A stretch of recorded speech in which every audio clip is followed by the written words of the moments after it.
News and news plus யூடிவியின் மாலை நேர பிரதான செய்திகளோடு உங்களை சந்திக்கும் நான் முகமது சஃபார். இன்றைய நாள் விரிவான செய்திகளின் பக்கம் அவதானத்தை செலுத்துவதற்கு முன்னர் முதலில் தலைப்புச் செய்திகள்.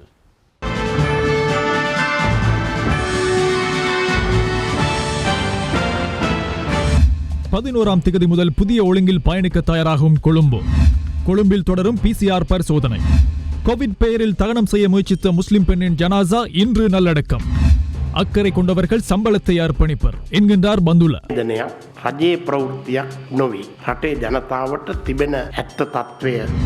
காட்டாராக பாய்ந்த ஆற்றில் குடை சாய்ந்த கடை தொகுதி.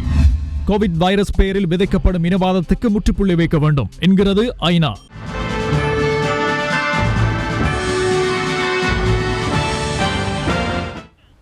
அவை தலைப்புச் செய்திகள். எமது விரிவான செய்திகளில் முதலில் உள்நாட்டுச் செய்திகளின் பக்கம் அவதானத்தை செலுத்துகின்றோம்.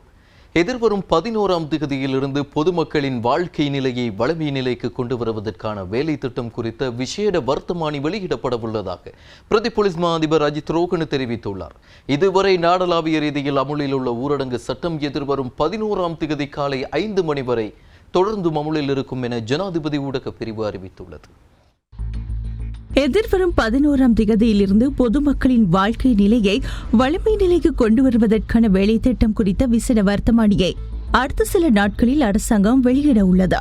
தேவையான போக்குவரத்து வசதிகளை வழங்க இலங்கை போக்குவரத்து சபை தயாராக உள்ளதாக இலங்கை போக்குவரத்து சபையின் தலைவர் கிங்ஸ்லி ரணவக்க தெரிவித்துள்ளார். மாவட்டங்களுக்கு இடையிலான போக்குவரத்தை வழங்கவும் இலங்கை போக்குவரத்து சபை தயாராக உள்ளது. சுகாதாரத்துறையின் அறிவுறுத்தல்களின்படி இந்த திட்டத்தை செயல்படுத்த தீர்மானிக்கப்பட்டுள்ளது. இதேவேளை எதிர்வரும் 11ஆம் திகதி முதல் அரசின் அத்தியாவசிய சேவைகள் மாத்திரமே இடம்பெறும் என பொது நிர்வாக மற்றும் உள்நாட்டல்வல்கள் அமைச்சின் செயலாளர் சிறிபால හෙට්ටිආරච්චි தெரிவித்துள்ளார். මේ මාසේ 11 වෙනිදා ඉඳලා අපිට වැඩ කරන්න සිද්ධ වෙනවා. පරණ විදිහටම අවශ්‍ය සේවාවන් තමයි අපි 11 වෙනිදා පටන් ගන්න මේ තීරණය කළේ. அவ்வாறு சேவைகள் ஆரம்பிக்கப்பட உள்ள அரசு நிறுவனங்களின் அத்தியாவசியமான ஊழியர்களுடன் நடவடிக்கைகள் முன்னெடுக்கப்பட உள்ளன. தேவையான ஊழியர்களை கடமைகளுக்கு அமர்த்துமாறும் நிறுவன பிரதானிகளுக்கு ஆலோசனை வழங்கப்பட்டுள்ளது. அதேவேளை சேவை நேரத்திற்குள் வெவ்வேறு நேரங்களில் ஊழியர்கள் பணிக்கு அமர்த்தப்பட உள்ளனர். பொது போக்குவரத்து கட்டுப்பாட்டுடன் பயன்படுத்த முடியுமான வரை கொழும்பு மாவட்டத்தைச் சேர்ந்தவர்களையே வேலைக்கு அமர்த்துமாறு ஆலோசனை வழங்கப்பட்டுள்ளது. අපිට අත්‍යවශ්‍යම නිලධාරීන් ගෙන්න ගන්න ඒකෙදී අපි යම් සීමාවක් කියලා තියෙන 3-2ක් හෝ ඒ අවශ්‍ය ප්‍රමාණය. නමුත් සේවක සංඛ්‍යා පිළිබඳ තීරණය කරන්න පුළුවන්නේ එම ආයතන ප්‍රධානීට. எதிர்வரும் 11ஆம் திகதி ஊரடங்கு சட்டம் நீக்கப்படுவது தொடர்பாக கருத்து தெரிவித்த பிரதி போலீஸ் மா அதிபர் அஜித் ரோகன். අපි හැමෝම දන්නවා බස්නාහිර පළාත විවෘත නොකර රටේ ආර්ථිකයට යහපත් දායකත්වයක් දක්වන්න බෑ. மேல் மாகாணத்தின் பங்களிப்பின்றி பொருளாதாரத்தை மேம்படுத்த முடியாது. இதற்காக மேல் மாகாணம் திறக்கப்பட வேண்டும். தற்போதைய ஊரடங்கு அமுல்படுத்தப்பட்ட போதிலும் மேல் மாகாணத்தில் பணிகளை ஆரம்பிக்க வேண்டும். மாவட்டங்களுக்கு இடையிலான போக்குவரத்து தொடர்பான புதிய சட்டத்திட்டங்கள் அறிமுகப்படுத்தப்படும். சுகாதார நடைமுறைகளை பின்பற்றி நிறுவனங்களின் கடமைகளை ஆரம்பிக்குமாறு அந்தந்த நிறுவனங்களின் பிரதானிகளுக்கு அறிவிக்கப்பட்டுள்ளது.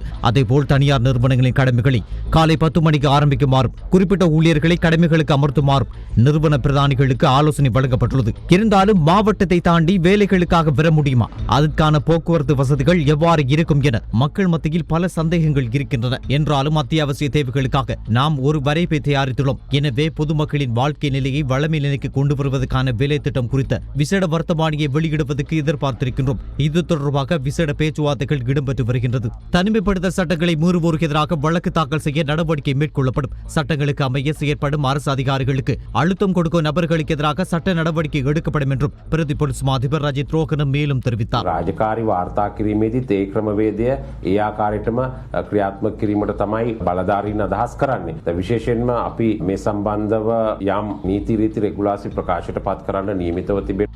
நாடளாவிய ரீதியில் ஊரடங்கு அமுல்படுத்தப்பட்டுள்ள நிலையில் கொழும்பு உட்பட ஏனைய பகுதிகளில் பாதுகாப்பு தரப்பினர் சோதனை சாவடிகளில் கடமையில் ஈடுபடுத்தப்பட்டிருந்தனர். ஊரடங்கு மீறியமை தொடர்பில் நேற்று காலை 6 மணி முதல் இன்று காலை 6 மணி வரையான காலப்பகுதியில் 859 பேர் கைது செய்யப்பட்டுள்ளனர். இந்த காலப்பகுதியில் கைது செய்யப்பட்டவர்களிடமிருந்து 206 வாகனங்கள் பறிமுதல் செய்யப்பட்டுள்ளன. கடந்த மார்ச் மாதம் 20ஆம் தேதி தொடக்கம் இதுவரையான காலப்பகுதியில் ஊரடங்கு உத்தரவை மீறிய 48,725 பேர் கைது செய்யப்பட்டுள்ளனர். இந்த காலப்பகுதியில் கைது செய்யப்பட்டவர்களிடமிருந்து 12,654 வாகனங்கள் பறிமுதல் செய்யப்பட்டுள்ளதாக போலீஸ் தலைமையகம் தெரிவித்துள்ளது. கொரோனா வைரஸ் தொற்று பரவியதன் காரணமாக கடந்த 1.5 மாத காலமாக ஊரடங்கு சட்டம் அமலில் இருந்ததோடு மதுபான சாலைகளும் மூடப்பட்டுள்ளன. இந்நிலையில் சட்டவிரோத மதுபான உற்பத்தி நாடளாவிய ரீதியில் மேற்கொள்ளப்பட்டு வருகின்றது. நோர்வுட் பகுதியில் சட்டவிரோதமான முறையில் கசிப்பு மதுபானம் தயாரிப்பதற்காக தயார் நிலையில் வைக்கப்பட்டிருந்த 20,000 மில்லி லிட்டர் கோடாவுடன் ஒருவர் கைது செய்யப்பட்டுள்ளதாக நோர்வுட் போலீசார் தெரிவித்தனர். நோர்வுட் போலீசாருக்கு கிடைத்த ரகசிய தகவலை அடுத்து சுற்றிவளைப்பினை மேற்கொண்ட போலீஸ் குழுவினர் குறித்த சந்தேக நபரை கைது செய்துள்ளதோடு கசிப்பு தயாரிப்பதற்காக பயன்படுத்தப்பட்ட பொருட்களும் இதன்போது போலீசாரால் மீட்கப்பட்டன. ஐக்கிய நாடுகள் சபையில் பதிவு செய்யப்பட்ட இலங்கை கிளையான ஐக்கிய நாடுகள் சங்கம் கொழும்பு மாவட்டத்தில் உள்ள 23 போலீஸ் நிலையங்களுக்கு பாதுகாப்பு அங்கிகளையும் முகக்கவசங்களையும் வழங்கியுள்ளன.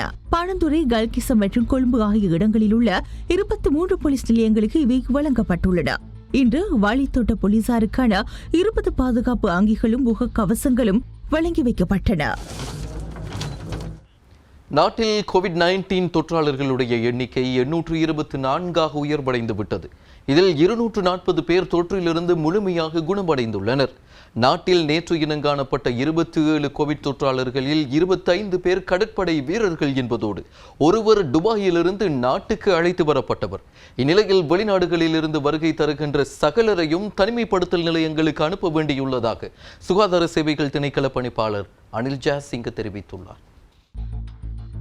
நாட்டில் நேற்றைய தினம் 29 கோவிட் தொற்றுடையோர் இனம் காணப்பட்டுள்ளதாக சுகாதார சேவைகள் பணிப்பாளர் வைத்தியர் அனில் ஜாசிங்க தெரிவித்துள்ளார். இவர்களில் 25 பேர் கடற்படை வீரர்கள் எனவும் ஒருவர் கடற்படை சிப்பாயின் 1 வயது குழந்தை எனவும் மற்றொருவர் நேற்று துபாயிலிருந்து நாட்டிற்கு அழைத்து வரப்பட்டவர்களில் ஒருவர் என அனில் ஜாசிங்க தெரிவித்துள்ளார். துபாயிலிருந்து நாட்டிற்கு அழைத்து வரப்பட்டவர்களின் உடல் வெப்பநிலை விமான நிலையத்தில் பரிசோதிக்கப்பட்டுள்ளதை அடுத்து குறித்த நபருக்கு PCR பரிசோதனை மேற்கொள்ளப்பட்டுள்ளதாக அனில் ஜாசிங்க தெரிவித்துள்ளார். குறித்த சந்தர்ப்பத்தில் உடலில் உள்ள நோய் எதிர்ப்பு சக்தி காரணமாக வைரஸ் தாக்கம் இருப்பினும் PCR பரிசோதனையில் கோவிட் தொற்று இனம் காணப்படுவது அரிது என்பதால் நாட்டிற்கு அழைத்து வரப்படுவோர் கட்டாயமாக தனிமைப்படுத்தப்பட வேண்டியது அவசியம் என வைத்தியர் சுட்டிக்காட்டியுள்ளார்.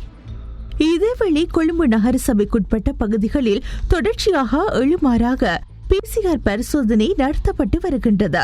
அந்த வகையில் இன்றைய தினம் மருதாணி பகுதியை அண்மித்த இடங்களில் உள்ள மக்கள், துப்புரவு பணியாளர்கள், தோட்டப்புற மக்கள் என பலருக்கும் PCR பரிசோதனைக்கான மாதிரி மற்றும் குருதி மாதிரிகள் சேகரிக்கப்பட்டன. இதன்போது மத்திய கொழும்பு சுகாதார வைத்திய அதிகாரி தம்பிக அதிகார வத்தகே இவ்வாறு தெரிவித்துள்ளார். பொதுவே අපි ප්‍රජාව ආශ්‍රිතව කරන පරීක්ෂණ වලින් අපිට මෙතෙක් ගොඩක් වෙලාවට වාර්තා වුණේ නැහැ ரோகின். சமூகத்திற்குள் கோவிட் தொற்று பரவியுள்ளதா என்பதை அறிந்து கொள்ளவே தொடர்ச்சியாக 7 மாறாக நாம் இந்த பரிசோதனைக்கான மாதிரிகளை பெறுகின்றோம். அதிர்ஷ்டவசமாக இதுவரை நடத்தப்பட்ட பரிசோதனைகளில் சமூகத்திற்குள் இருந்து எவரும் தொற்றாளர்களாக இனம் காணப்படவில்லை.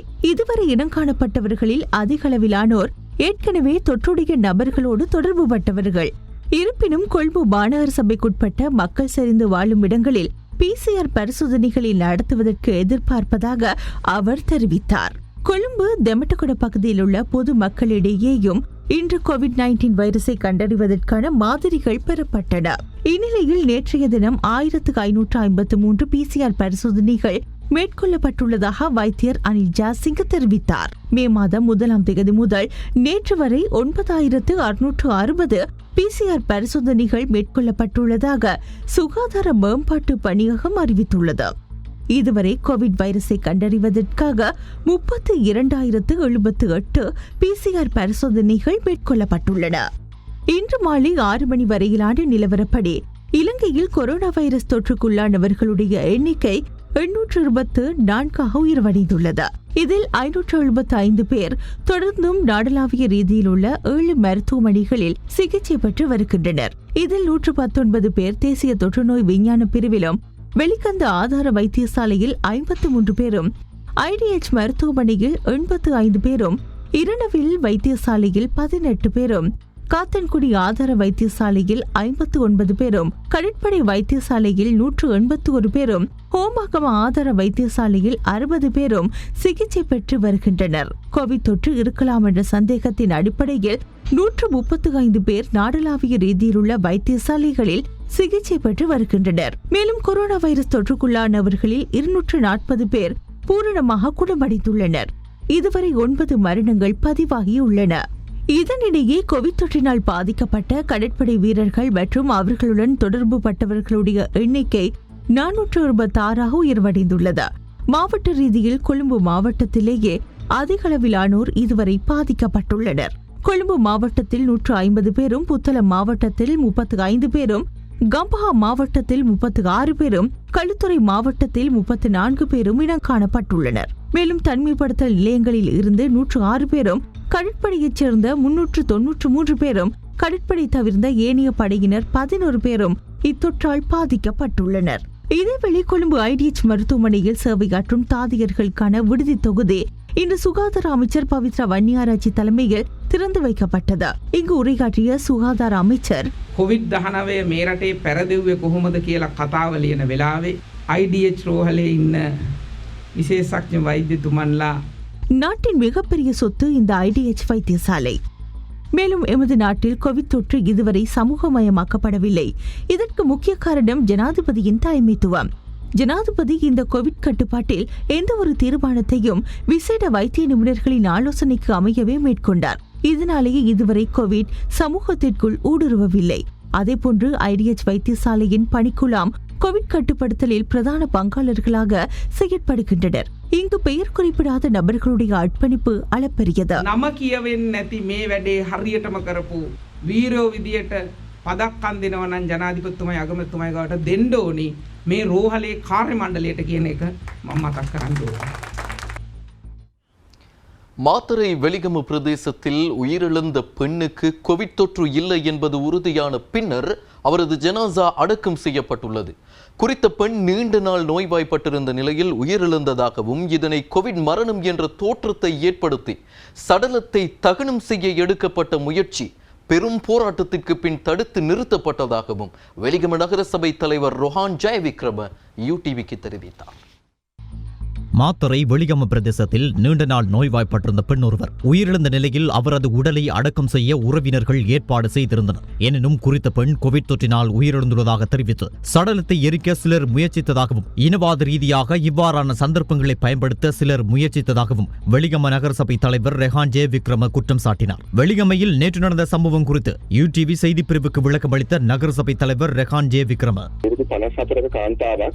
අවුරුදු 15ක් තිස්සේ එතුමිය ක්ලිනික් ගිහිල්ලා අවුරුදු 15ක් තිස්සේ එතුමිය නොයෙකුත් ශාරීරික මේ ඇගේ සෞඛ්‍ය තත්ත්වය ගැන නිරන්තරයෙන්ම 54 வயது பெண் ஒருவர் 15 வருடங்களாக நோய்வாய்ப்பட்டு சிகிச்சை பெற்று வந்துள்ளார். அவர் தொடர்ச்சியாக நோய்வாய்ப்பட்டிருந்தவர். அவர் காலியில் உள்ள வலிமையான மருத்துவரிடம் சென்றுள்ளார். அங்கு அந்த மருத்துவர் இல்லாத காரணத்தால் மாத்தறை கூட்டுறவு வைத்தியசாலைக்கு அனுப்பப்பட்டுள்ளார். அங்கு சென்றபோது மருத்துவர் எவ்வித பரிசோதனையும் செய்யாது கண்களால் பார்த்து உங்களுக்கு கோவிட் இருக்கும், அதனால் வைத்தியசாலையில் அனுமதி பெற்று சிகிச்சை பெறுமாறு குறித்த மருத்துவர் கூறியுள்ளார். இனவாதத்தை தூண்டும் தொலைக்காட்சிகளின் நடத்தையால் கோவிட் தொற்றுள்ளவர்கள் கூட வெளியில் முகம் காட்ட அஞ்சுகின்றனர். இவ்வாறுதான் குறித்த பெண்ணும் பயத்தில் வீட்டுக்கு சென்றுள்ளார். எனினும் அவர் செல்லும் வழியில் உயிரிழந்து விட்டார். இதன் பின்னர் அங்கு சென்ற நகரசபையின் பொது சுகாதார அதிகாரிகள் பரிசோதனை நடத்திவிட்டு இவர் முஸ்லிம் பெண் என்பதால் இவரது உடலை அடக்கம் செய்ய முடியும் என கூறியுள்ளனர். எனினும் ஆளும் கட்சி உறுப்பினர் ஒருவர் போலீசாரை அந்த இடத்துக்கு வரவழைத்து குறித்த பெண்ணுக்கு கோவிட் தொற்று இருப்பதை போன்ற தோற்றத்தை ஏற்படுத்த முயற்சித்துள்ளார். இதன்போது குறித்த பெண்ணின் இறுதி கிரியையை நடத்தாது மேலதிக விசாரணைக்காக உடலை மாத்திரை வைத்தியசாலைக்கு எடுத்துச் செல்லுமாறு போலீசார் குடும்ப உறுப்பினர்களுக்கு உத்தரவிட்டுள்ளனர். இதன்போது குறித்த பெண்ணின் சடலத்தை தகனம் செய்ய முயற்சித்ததாக எனக்கு தகவல் கிடைத்தது. எனினும் இவ்வாறான முடிவை எடுப்பதற்கு முன்னர் இந்த பெண்ணுக்கு கோவிட் தொற்று உள்ளதா என பரிசோதனை செய்யுமாறு வைத்திய அதிகாரிகளுக்கு நான் அறிவித்தேன். அதன் பின்னர் பரிசோதனை செய்யப்பட்டு இன்று காலை அந்த பெண்ணுக்கு கோவிட் தொற்று இல்லை என்பது உறுதியானது. எனினும் சிலர் இந்த உடலை தகனம் செய்வதற்கு முயற்சித்துள்ளனர். ஈஸ்டர் தாக்குதல் நடந்த நெருக்கடியான காலகட்டத்தில் கூட வெலிகம பிரதேசத்தில் உள்ள முஸ்லிம் மக்களுக்கும் சிங்கள மக்களுக்கும் இடையே எவ்வித பிரச்சனையும் ஏற்படவில்லை. தற்போது நாட்டில் உள்ள பிரச்சனையை வேறு திசைக்கு திருப்பி இனவாத பிரச்சனையை ஏற்படுத்த சிலர் முயற்சித்திருப்பதாகவே சந்தேகம் ஏற்படுகிறது. இனவாத ஊடகங்கள் இதனை தவறான முறையில் சித்தரிக்க முயற்சித்தன. குறித்த ஊடகங்களுக்கு நான் கடிதம் ஒன்றையும் அனுப்பி வைத்துள்ளேன். அத்துடன் வைத்தியசாலையில் குறித்த பெண்ணுக்கு கோவிட் தொற்று இல்லை என்பது உறுதிப்படுத்தப்பட்ட பின்னர் இன்று பிற்பகல் குறித்த பெண்ணின் உடல் அடக்கம் செய்யப்பட்டது.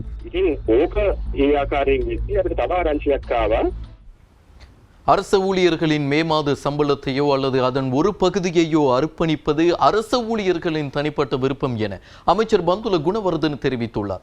அத்துடன் இந்த வேண்டுகோள் ஜனாதிபதியின் செயலாளர் PB ஜெயசுந்தரவின் தனிப்பட்ட வேண்டுகோள் எனவும் அமைச்சர் தெரிவித்துள்ளார்.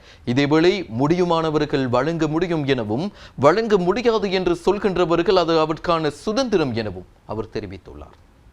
நாட்டின் நிலைமை தொடர்பில் விளக்கமளிக்கும் வகையில் அனைத்து அரசு ஊழியர்களுக்கும் அவர்களது நிறுவன தலைவர்கள் ஊடாக ஜனாதிபதியின் செயலாளர் PB ஜெயசுந்தர கடிதம் ஒன்றை அனுப்பியுள்ளார். இதில் அரசு ஊழியர்களின் மே மாத சம்பளத்தையோ ஒரு பகுதியையோ அர்ப்பணிக்க முடியும் என குறிப்பிடப்பட்டிருந்தது. அரசு ஊழியர்களின் சம்பளம் மற்றும் கொடுப்பனவிற்காக மாதம் ஒன்றுக்கு 100 பில்லியனுக்கும் அதிக நிதி தேவைப்படுகிறது. ஒரு மாத சம்பளத்தை பெறாமல் அதனை விதவைகள் கொடுப்பனவிற்கு பயன்படுத்தினால் வரவு செலவு திட்டத்தின் பற்றாக்குறையை குறைக்க முடியும் என குறித்த கடிதத்தில் PB ஜெயசுந்தர குறிப்பிட்டுள்ளார். இது கடன் முகாமைத்துவத்திற்கும் வரவு செலவு சுமையை மக்களிடமிருந்து குறைப்பதற்கும் உதவும் என அவர் கூறியுள்ளார். இந்த விடயத்தை ஊக்குவிக்கப்படுத்தும் வகையில் ஜனாதிபதியின் செயலகத்தில் அனைத்து ஊழியர்களும் தமது மே மாத சம்பளத்தை அர்ப்பணித்துள்ளதாக அவர் தெரிவித்துள்ளார். ஒரு மாத சம்பளத்தை அர்ப்பணிக்க முடியாவிட்டால் சம்பளத்தின் ஒரு பகுதி, ஒரு வார சம்பளம் அல்லது ஒரு நாள் சம்பளம் என தம்மால் இயன்ற பங்களிப்பை வழங்க அரச ஊழியர்கள் நடவடிக்கை எடுப்பார்கள் என தாம் நம்புவதாகவும் ஜனாதிபதியின் செயலாளர் மேலும் குறிப்பிட்டுள்ளார். இந்நிலையில் அரசு ஊழியர்களின் நிதி உதவி கோவிட் நிதிய கணக்கிற்கா செல்கிறது என இன்று நடைபெற்ற செய்தியாளர் சந்திப்பில் கேள்வி எழுப்பப்பட்டது.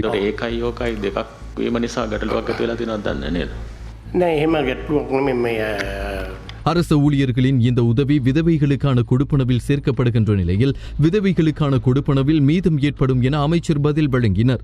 அரசாங்கம் இப்பொழுது பொருளாதார நெருக்கடிகளை சந்தித்துள்ள நிலையில் இந்த நெருக்கடியை சமாளிக்கும் ஒரு சலுகையை வழங்கும் வகையில் இந்த கோரிக்கை முன்வைக்கப்பட்டுள்ளதாகவும் அவர் தெரிவித்தார். அரசு ஊழியர்களின் சம்பளத்திற்காக மட்டுமே சுமார் 100 பில்லியன் ரூபாய் தேவையாக உள்ளது. எனவே வருமானம் இல்லாத இந்த காலத்தில் அரசு ஊழியர்கள் இந்த உதவியை செய்தால் அது வரவு செலவிற்கு சக்தியாக அமையும் என்றும் அவர் தெரிவித்தார்.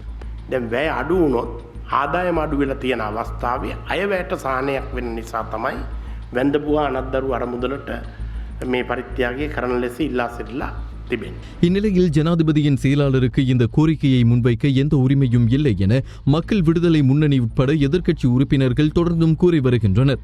அமைச்சர் பந்துல குணவர்தன அதற்கும் இவ்வாறு பதில் வழங்கினர். පුද්ගලික ආයාචනය රාජ්‍යයේ අංශේ ප්‍රධානීන් වෙත නිකුත් කරලා තිබෙනවා. தனிப்பட்ட ஒரு கோரிக்கை அரசு நிறுவன பிரதானிகளுக்கு வழங்கப்பட்டுள்ளது. இது தனிப்பட்ட கோரிக்கை என மிக தெளிவாக சுத்தமான சிங்களத்தில் இங்கே பதிவு செய்யப்பட்டுள்ளது. எனவே இது அரசு செய்தியோ அல்லது அரசு தகவலோ அல்ல. இருக்கின்ற உண்மையான நிலையை நாட்டு மக்களுக்கு தெளிவுபடுத்தி முடிந்தால் மே மாத சம்பளத்தை அல்லது சம்பளத்தின் ஒரு பகுதியை விதவைகளுக்கான கொடுப்பனவுக்கு உதவியாக வழங்குமாறு கேட்டுள்ளனர். பணிபுரிகின்றவர்களிடம் ஒரு சமூகத்திடம் ஒரு தனிப்பட்ட கோரிக்கையை முன்வைக்க தெளிவாக அவருக்கு உரிமையுள்ளது. அதனை கொடுக்க முடியாதவர்கள் கொடுக்காமல் இருக்கவும் முழுமையான சுதந்திரம் உண்டு. ඉතින් එහෙම ආයතනයක් ජාතියකින් වැඩ කරන ජනතාවගෙන් කරන්නට එතුමට සුද්ධ වූ අයිතියක් තියෙනවා. ඉතින් ඒට විරුද්ධ කෙනෙකුට ඒ නොගෙව ඉඳීමේ පූර්ණ අයිතිය තියෙනවා. තමන් කැමති නැත්නම් මේ රටේ මේ ව්‍යසනකාරී තත්ත්වය යටතේ සතයක්වත් දෙන්න කැමති නැහැ කියන කෙනාට වැටුපෙන් එසේ සිටීමේ සම්පූර්ණ නිදහසක් තිබෙනවා. யூடிவியின் மாலை நேர பிரதான செய்தி அறிக்கை தொடர்பான உள்நாட்டுச் செய்திகள். உயிர்த்த ஞாயிறு தாக்குதலின் பிரதான சூத்திரதாரியான ஜஹ்ரான் ஹாஷிமின் தேசிய தௌஹீத் ஜமாத் அமைப்பின் பெண்களுக்கான போதனை நடைபெற்ற மட்டக்களப்பு பாலமுனை பிரதேசத்தில் புலனாய்வுத்துறையினர் இன்று தீவிர சோதனை நடவடிக்கைகளை மேற்கொண்டனர். மட்டக்களப்பு பாலமுனை பிரதேசத்தில் புலனாய்வுத்துறையினர் இன்று தீவிர சோதனை நடவடிக்கைகளை மேற்கொண்டுள்ளனர். தடை செய்யப்பட்ட ஜஹ்ரான் ஹாஷிமின் தேசிய தௌஹீத் ஜமாத் அமைப்பினர் பெண்களுக்கு பயிற்சி அளித்ததாக சந்தேகிக்கப்படும் இடங்களை குற்றப்புலனாய்வு பிரிவு சோதனைக்குட்படுத்தியது. மட்டக்களப்பு ஆரியம்பதி பிரதேச செயலகத்துக்குட்பட்ட பாலமுனையில் இன்று மாலை பாரிய தேடுதல் வேட்டைகள் மேற்கொள்ளப்பட்டன. பெண்களுக்காக போதனை நடத்தப்பட்டதாக கூறப்படும் கட்டிட வளாகத்தில் ஜஹரானின் ஆயுதங்கள் மறைத்து வைக்கப்பட்டுள்ளதா என்ற சந்தேகத்தின் அடிப்படையில் தேடுதல் நடத்தப்பட்டதாக பாதுகாப்பு தரப்பினர் தெரிவித்தனர். விசேட குற்றப்புலனாய்வு பிரிவினரோடு விசேட அதிரடிப்படையினரும் இத்தேடுதல் நடவடிக்கையில் ஈடுபடுத்தப்பட்டிருந்தமை குறிப்பிடத்தக்கது. வெளிமடு பகுதியில் இன்று காலை 2 கடைகள் சரிந்து உமாவுயா ஆற்றுக்குள் விழுந்துள்ளதாக எமது பிராந்திய செய்தியாளர் தெரிவித்தார்.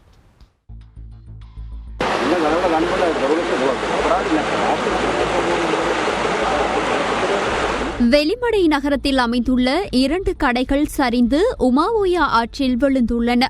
இந்த சம்பவம் இன்று அதிகாலை இடம்பெற்றதாக எமது செய்தியாளர் தெரிவித்தார். அதிக மழையுடன் கூடிய காலநிலை காரணமாக இந்த அனர்த்தம் ஏற்பட்டுள்ளதாக போலீசார் தெரிவித்தனர். அனர்த்தம் ஏற்பட்ட வேளையில் கடையில் யாரும் இல்லை எனவும் பொருட்களுக்கு மாத்திரம் சேதம் ஏற்பட்டுள்ளதாகவும் தெரிவிக்கப்படுகின்றது.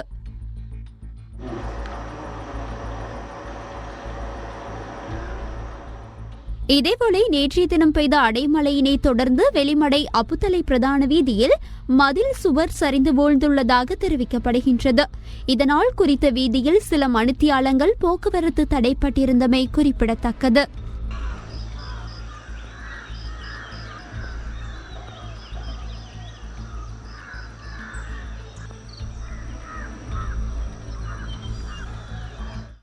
சிவனொளி பாதமலையின் யாத்திரை பருவகாலம் இன்றுடன் நிறைவுக்கு வந்தது. அதனை முன்னிட்டு விசேட பூஜை வழிபாடுகளுடன் விக்கிரகங்கள் மற்றும் திருவுருவச் சிலை அடங்கிய பேழை பொகவந்தலாவு பெல்மடுள்ள வீதியூடாக கல்பொத்தாவல விகாரைக்கு கொண்டு செல்லப்பட்டது.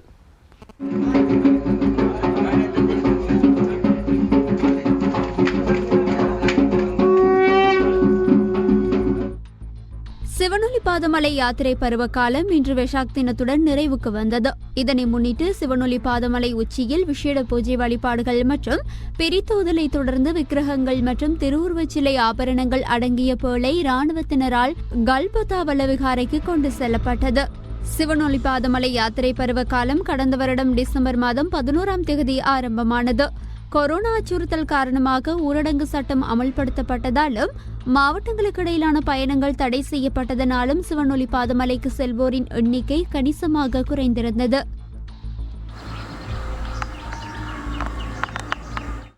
இது அதிலிருந்து கோவிட் வைரஸ் நெருக்கடிக்கு மத்தியிலும் தாய்லாந்தில் 5000 பாத் கொடுப்பனவை பெறுவதற்கான விண்ணப்பத்தில் கையொப்பமிட ஆயிரக்கணக்கானோர் திரண்டுள்ளனர். இலங்கையில் மாத்திரமல்லாமல் தற்போது தாய்லாந்திலும் 5000 கொடுப்பனவை பெற மக்கள் அலைமோதுகின்றனர்.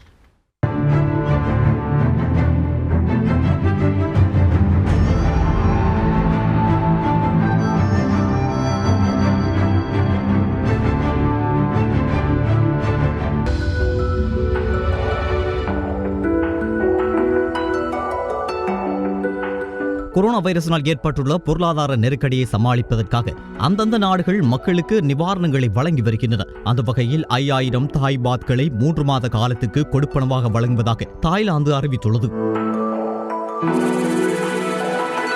இந்த நிவாரணத்தை பெறுவதற்கான விண்ணப்பத்தில் கையொப்பமிடுவதற்கு தாய்லாந்து பேங்காக்கில் உள்ள நிதி அமைச்சகத்தில் ஆயிரக்கணக்கானோர் கூடினர். தாய்லாந்து அதிகாரிகள் ஏற்கனவே 13.4 மில்லியன் மக்களின் விண்ணப்பதாரர்களில் பாதி பேருக்கு ஒப்புதல் அளித்துவிட்டனர். இது மக்கள் தொகையில் 1/3 பங்கிற்கு பயனளிக்கும். இதேவேளை அரசாங்கம் விரைவில் பூட்டுதல் மற்றும் பிற கட்டுப்பாடுகளை தளர்த்தினால் கொரோனா வைரசுக்கு எதிரான போராட்டத்தில் பின்தங்கிய பெரிய நடவடிக்கைகள் குறித்து சுகாதார நிபுணர்கள் எச்சரிக்கின்றனர். பல நாடுகள் வணிகங்களையும் பொது இடங்களையும் மீண்டும் திறக்க தொடங்கும் அதே வேளையில் முகமூடிகளை தள்ளிவிட்டு சமூக தொலைதூர கட்டுப்பாடுகளை புறக்கணிக்க முடியும் என்பதற்கான அடையாளமாக மக்கள் அதை பார்ப்பார்கள் என்று நிபுணர்கள் அஞ்சுகிறார்கள். சில மருத்துவ அதிகாரிகள் கொரோனா வைரஸின் 2வது அலை இருக்கும் என்று கூறுகிறார்கள். ஆனால் அது எவ்வளவு கடுமையானதாக இருக்கும் என்று கணிக்க முடியாதிருக்கிறது. அதற்குள் கோவிட் வைரஸுக்கு எதிரான தடுப்பு மருந்தை கண்டுபிடிக்கும் போராட்டத்தில் உலக மருத்துவ நிபுணர்கள் ஈடுபட்டுள்ளனர்.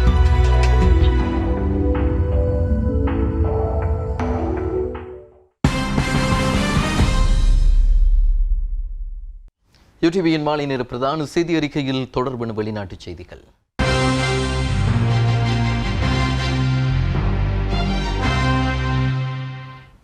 கோவிட்-19 வைரஸ் பரவலை மையப்படுத்தி அதிகரித்து வரும் இனவாத சம்பவங்கள் அனைவரின் முயற்சியினாலும் முடிவுக்கு கொண்டு வர வேண்டும் என ஐநாவின் பொதுச் செயலாளர் ஆண்டோனியோ குட்டரஸ் கோரிக்கை விடுத்துள்ளார். இந்த வைரஸ் பரவலை தொடர்ந்து சுனாமி அலையை போன்று வெறுப்பு மற்றும் இனவெறி, ஒருவரை பலிக்கடாவாக்க முயற்சித்தல் மற்றும் பயமுறுத்துதல் கலாச்சாரத்துக்கு விட்டுள்ளதாகவும் அவர் தெரிவித்தார்.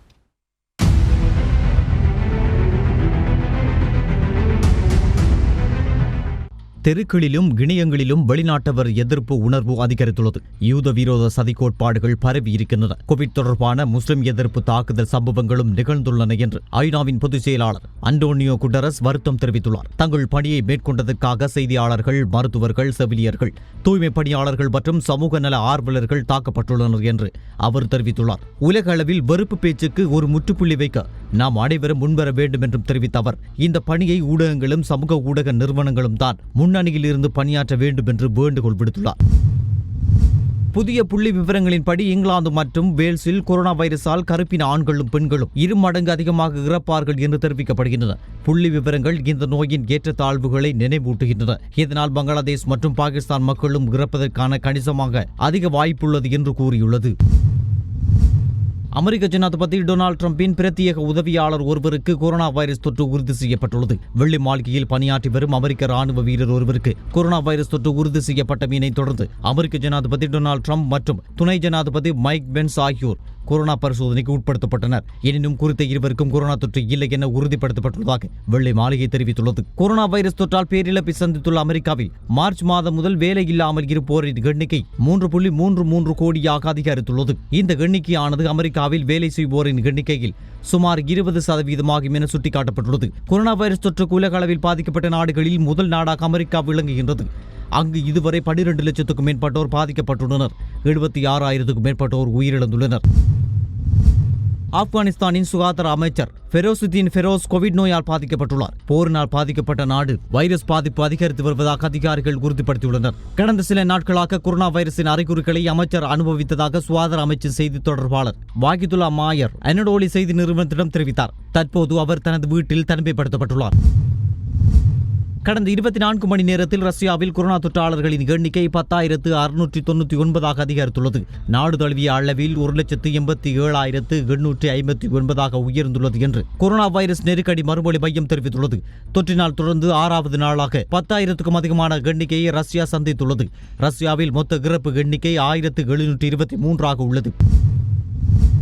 கொரோனா வைரஸ் எவ்வாறு பரவ தொடங்கியது என்பதை அறிய உலக சுகாதார நிறுவனம் மேற்கொண்டு வரும் விசாரணைகளுக்கு முழு ஒத்துழைப்பு வழங்குவதாக சீனா தெரிவித்துள்ளது. ஆனால் இந்த விசாரணைகள் அறிவியல் பூர்வமாக இருக்க வேண்டும் என்றும் அரசியல் ரீதியில் இருக்கக்கூடாது என்றும் அந்நாடு வலியுறுத்தியுள்ளது. கொரோனா வைரஸின் மூலம் குறித்து சீனா வெளிப்படைத்தன்மையோடு செயல்படவில்லை என்றும் வைரஸ் பரவலை கட்டுப்படுத்த போதுமான நடவடிக்கைகளை சீனா எடுக்கவில்லை என்றும் அமெரிக்கா ஆரம்ப முதலே குற்றம் சாட்டி வந்தது. ஆனால் இந்த குற்றச்சாட்டுகளை மறுத்துள்ள சீனா வைரஸ் சீனாவுக்கு வெளியேதான் தோன்றியிருக்க வேண்டும் என்று அண்மையில் தெரிவித்திருந்தது. இஸ்ரேல் கொரோனா வைரஸ் கட்டுப்பாடுகளை பலவற்றை நீக்கியது. மீண்டும் திறக்கப்பட்ட மால்கள், ஜிம்கள் மற்றும் சந்தைகள் ஆகியவற்றில் பலரை காணக்கூடியதாக உள்ளது. இஸ்ரேலில் கொரோனா வைரஸினால் பாதிக்கப்பட்டவர்களின் எண்ணிக்கை 16,409 பலி எண்ணிக்கை 245 உள்ளது. பிரான்சில் எதிர்வரும் திங்கட்கிழமை ஊரடங்கை விலக்கிக் கொள்ளப் போவதாக அந்நாட்டு பிரதமர் எட்வர்ட் பிலிப் தெரிவித்துள்ளார். பிரான்சில் மொத்தமாக 1,74,791 பேருக்கு கொரோனா தொற்று உறுதி செய்யப்பட்ட நிலையில் இதுவரை 25,987 பேர் உயிரிழந்துள்ளனர். வைரஸை கட்டுப்படுத்த மார்ச் 17ஆம் தேதி முதல் ஊரடங்கு உத்தரவு அமலில் உள்ளது. அங்கு பொதுமக்களுக்கு கடும் கட்டுப்பாடுகள் விதிக்கப்பட்டன. கொரோனா பாதிப்பு மற்றும் உயிரிழப்பு விகிதம் குறைந்துள்ள நிலையில் திங்கட்கிழமை ஊரடங்கை விலக்கிக் கொள்ளப் போவதாக அந்நாட்டு பிரதமர் எட்வர்ட் பிலிப் தெரிவித்துள்ளார். கொரோனா பாதிப்பின் அடிப்படையில் பிரான்ஸ் சிவப்பு மற்றும் பச்சை ஆகிய 2 மண்டலங்களாக பிரிக்கப்பட்டிருப்பதாகவும் அதற்கு ஏற்ப கட்டுப்பாடுகள் விதிக்கப்படும் என்றும் அவர் தெரிவித்தார்.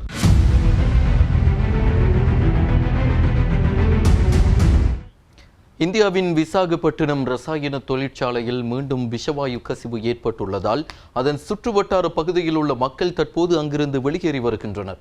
இதனிடையே மகாராஷ்டிரா மாநிலத்தில் தண்டவாளத்தில் படுத்து தூங்கிய புலம்பெயர் தொழிலாளர்கள் மீது சரக்கு ரயில் மோதியதில் 14 பேர் உடல் நசுங்கி பலியாகியுள்ளனர். இந்த விஷவாயு சம்பவத்தில் இதுவரை 11 பேர் பலியாகியுள்ளதோடு 300க்கும் மேற்பட்டோர் மூச்சு திணறல் மற்றும் வாந்தி ஆகியவற்றினால் பாதிக்கப்பட்டு வைத்தியசாலையில் அனுமதிக்கப்பட்டுள்ளனர். சுமார் 1000 பேர் வரை இந்த வாயு தாக்கத்தினால் பாதிக்கப்பட்டுள்ளதாக கூறப்படுகிறது. விசாகப்பட்டினத்தில் உள்ள எல்ஜி பாலிமாஸ் இரசாயன தொழிற்சாலையில் ஸ்டைரீன் என்ற இரசாயன வாயு கசிவு ஏற்பட்டது. இதனால் இந்த தொழிற்சாலையின் சுற்றுவட்டார பகுதியில் 3 கிலோமீட்டர் தூரம் வரை உள்ள 5 கிராமங்கள் பாதிக்கப்பட்டுள்ளன. இந்நிலையில் தற்போது அதே தொழிற்சாலையில் மீண்டும் விஷவாயு கசிவு ஏற்பட்டுள்ளது. இதனால் அந்த தொழிற்சாலை சிறைச்சாலையின் சுற்றுவட்டார பகுதியில் 3 கிலோமீட்டர் தூரத்தில் உள்ள மக்கள் தற்போது அங்கிருந்து வெளியேறி வருகின்றனர். இந்நிலையில் ஸ்டைரின் வாயுவின் நச்சுத்தன்மையை குறைப்பதற்கு PTBC எனும் ரசாயனம் குஜராத்தில் இருந்து ஆந்திராவுக்கு கொண்டு வரப்பட்டது. குஜராத்தில் தயாரிக்கப்பட்ட இந்த ரசாயனம் ஏற்கனவே காற்றில் கலந்திருக்கும் ஸ்டைரின் ரசாயனத்தின் பாதிப்பை பெருமளவு குறைத்துவிடும். இதைத் தொடர்ந்து 500 கிலோ PTBC ரசாயனம் தெற்கு குஜராத்தில் இருந்து டாமன் பகுதிக்கு பாதை மார்க்கமாக கொண்டு வரப்பட்டு பின்னர் அங்கிருந்து ஏர் இந்தியாவின் சரக்கு விமானம் மூலம் விசாகப்பட்டினம் கொண்டு வரப்பட்டது. உடனடியாக அந்த ரசாயனம் பாதிக்கப்பட்ட பகுதிக்கு தேசிய பேரிடர் மீட்பு குழுவினர் உதவியுடன் கொண்டு செல்லப்பட்டது என விசாகப்பட்டினம் விமான நிலைய அதிகாரி தெரிவித்தார். இது இவ்வாறு இருக்க மகாராஷ்டிரா மாநிலத்தில் தண்டவாளத்தில் படுத்து தூங்கிய புலம்பெயர் தொழிலாளர்கள் மீது சரக்கு ரயில் மோதியதில் 14 பேர் உடல் நசுங்கி பலியாகியுள்ளனர். மகாராஷ்டிராவில் தங்கியிருந்த மத்திய பிரதேச மக்கள் ஊரடங்கு காரணமாக ஜல்னா பகுதியிலிருந்து சொந்த ஊரான புசாவல் நோக்கி நடந்து சென்றுள்ளனர். ரயில் போக்குவரத்து நிறுத்தப்பட்டதால் எந்த ரயிலும் வராது என்று நினைத்த தொழிலாளர்கள் தண்டவாளத்தில் நடந்து சென்றுள்ளனர். நேற்று இரவில் வெகுநேரம் நடந்த களைப்பில் அனைவரும் தண்டவாளத்தில் படுத்து தூங்கியுள்ளனர். இதனால் இன்று அதிகாலையில் சரக்கு ரயில் வந்தபோது அவர்கள் சுதாகரித்து எழுவதற்குள் இந்த கோர விபத்து நிகழ்ந்துள்ளது. விபத்து குறித்து தகவல் அறிந்த ரயில்வே போலீசார் மற்றும் உள்ளூர் போலீசார் சம்பவ இடத்துக்கு சென்று மீட்பு பணியில் ஈடுபட்டனர். கொரோனா வைரஸ் பரவலை கட்டுப்படுத்துவதற்கான இந்தியா பூட்டப்பட்டதால் பல்லாயிரக்கணக்கான மக்கள் வேலையை இழந்து இந்தியாவின் பெரிய நகரங்களிலிருந்து வீட்டுக்கு நடந்து வருகின்றனர். ஊரடங்கால் அனைத்து பொது போக்குவரத்தும் இடைநிறுத்தப்பட்டுள்ளது. எனவே வீட்டுக்கு செல்லும் புலம்பெயர்ந்த தொழிலாளர்கள் பெரும்பாலும் அங்கு செல்ல நீண்ட தூரம் நடந்து செல்ல வேண்டிய நிலை ஏற்பட்டுள்ளது. இந்தியாவில் ஊரடங்கு மே 17 வரை நீடிக்கப்பட்டுள்ளமை குறிப்பிடத்தக்கது. மேலும் இந்தியாவில் கொரோனா வைரஸ் தொற்று உறுதி செய்யப்பட்டவர்களின் எண்ணிக்கை 56,409 உயர்ந்துள்ளது. அங்கு 1,890 பேர் மரணமடைந்துள்ளனர். COVID-19 வைரஸை இலங்கைக்குள் கட்டுப்படுத்த அரசாங்கம் பல்வேறு முயற்சிகளை மேற்கொண்டு வருகின்ற நிலையில் அந்த அத்தனை முயற்சிகளுக்கும் எங்களுடைய முழுமையான ஒத்துழைப்பை வழங்க வேண்டியது கடமை என்பதை ஞாபகப்படுத்திக் கொண்டு UTVயின் மாலை நேர பிரதான செய்தி அறிக்கையை நாங்கள் இத்தோடு நிறைவுக்கு கொண்டு வருகிறோம். எமது அடுத்த பிரதான செய்தி அறிக்கை நாளை இரவு 7:30 மணிக்கு இடம்பெறும். அதுவரை UTVயின் நிகழ்ச்சிகளோடு இணைந்திருங்கள்.